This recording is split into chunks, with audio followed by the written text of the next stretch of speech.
Well, today we're going to finish up the floors on the 33 hot rod. We've already got the bottom done. We did that while we were doing the exhaust, and that was nothing more than a lot of laying on your back and drilling holes and popping in rivets.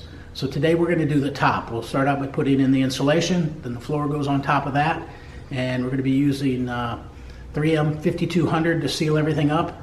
And from there it's nothing but a lot of drilling holes and a lot of riveting. So it should go pretty quick.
Well, that was pretty easy. We got the floors all done. The RTV is going to take a couple days for it to completely cure, and we're on to the next project. The plan is to work on the electrical wiring next, but we may do a couple other things and clean up a few things that we got to take care of. You probably noticed the videos were a little bit out of sync and out of order. That's because we're working on about 3 different things at the same time, but we're ready to move on and go to the next step. So keep tuning in to 33 Hot Rod. Make sure you subscribe. Until next time, cheers.